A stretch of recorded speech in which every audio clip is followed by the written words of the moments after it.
ঢাকায় আচ্ছা, ঠিক আছে। আমাদের বিএনপির পার্টি অফিসে আমাদের 3 সংগঠন ঠিক আছে। বাংলাদেশ জাতীয়তাবাদী যুবদল, স্বেচ্ছাসেবক দল এবং ছাত্র দলের যৌথ একটি সংবাদ সম্মেলনে আমরা আগামী 1 মাসের ধারাবাহিক কর্মসূচি ঘোষণা করেছি। সেক্ষেত্রে বাংলাদেশের 10টি বিভাগে আমরা 4টি সমাবেশ করব। তরুণদের রাজনৈতিক দাবি আদায়ের জন্য সমাবেশ, এবং পাশাপাশি একটি নতুন সংযোজন হচ্ছে, প্রতিটি সমাবেশের আগের দিন আমরা তরুণদের সক্ষমতাকে কাজে লাগানোর জন্য একটি সেমিনারের আয়োজন করছি আমরা। এই কর্মসূচিগুলো ঘোষিত হয়েছে গতকালকে। তো গতকালকে কর্মসূচি ঘোষণার পরই আজকে আমরা চট্টগ্রামে এসেছি, কারণ প্রথম সমাবেশটি হবে চট্টগ্রামে। সেটি হচ্ছে 9ই মে সেমিনার হবে আর 10ই মে সমাবেশ হবে। আমরা সেমিনার এবং সমাবেশের স্থল পরিদর্শন করেছি, আর ইতিমধ্যেই এই কর্মসূচির কথা আমাদের চট্টগ্রামের নেতাকর্মীরা জেনেছে। তাদের ভিতরে এক ধরনের উৎসাহ উদ্দীপনা তৈরি হয়েছে। প্রতিটি জেলা থেকে দায়িত্বশীল নেতৃবৃন্দ চট্টগ্রামে আজকে উপস্থিত হয়েছে।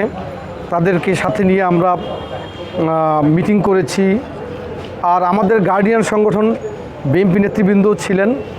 তো 10ই মে সমাবেশটাকে কিভাবে সফল করা যায় তার জন্য মূলত আমরা আলোচনা করেছি, নিজেদের মধ্যে মত বিনিময় করেছি। আর 9ই মের সেমিনারকে কিভাবে সফল করা যায় তার জন্য পরামর্শ আমরা গ্রহণ করেছি এবং পরামর্শ আদান প্রদান করেছি। তো নেতাকর্মীর মধ্যে যে উৎসাহ উদ্দীপনা আমরা দেখলাম, আমরা আশাবাদী যে এই উৎসাহ উদ্দীপনা এবং তাদের শক্তি, সাহস, সক্ষমতাকে যদি আমরা কাজে লাগাতে পারি, তাহলে আগামী দিনে আমাদের কর্মসূচিগুলি সফল হবে ইনশাআল্লাহ। দরবারে লাখ কোটি শুকরিয়া আদায় করছি। অতীতের বাংলাদেশের স্বাধীনতার ঘোষণা করেছিলেন শহীদ রাষ্ট্রপতি জিয়াউর রহমান এই চট্টগ্রামের মাটি থেকে। বিগত যতগুলোই ফেসিবাদ বিরোধী আন্দোলন হয়েছে, এরশাদ বিরোধী আন্দোলন থেকে খুনি হাসিনার ফেসিবাদ মুক্তির আন্দোলন, সবগুলো শুভ সূচনা হয়েছে এই বীর চট্টগ্রাম থেকে। আমরা আগামী 10 তারিখ চট্টগ্রামে এই তারুণ্যের সমাবেশের মধ্য দিয়ে প্রমাণ করতে চাই, তরুণরা ঘুমায় না, তরুণরা জেগে থাকে।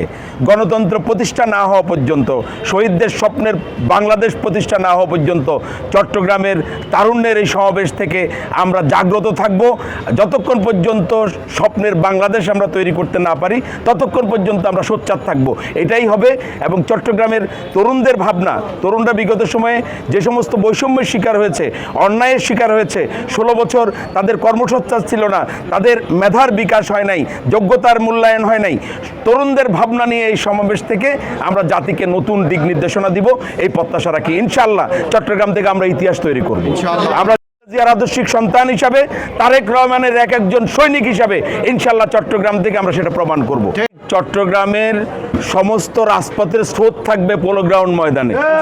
এই ঐতিহাসিক পোলো গ্রাউন্ড ময়দানে বেগম খালেদা জিয়া বাংলাদেশের রাজনীতিতে ইতিহাস সৃষ্টি করেছিলেন। আগামী 10 তারিখ পোলো গ্রাউন্ড ময়দান থেকে আমরা ভুলুণ্ঠ কণ্ঠে চট্টগ্রামের বিভাগের তরুণদের আওয়াজ যেন বাংলাদেশের কানে পৌঁছায়, সেই ব্যবস্থা আমরা ইনশাল্লাহ করব। বজ্রকণ্ঠে আমরা স্লোগান দিব যে আমরা শহীদদের স্বপ্নের বাংলাদেশ প্রতিষ্ঠা করব।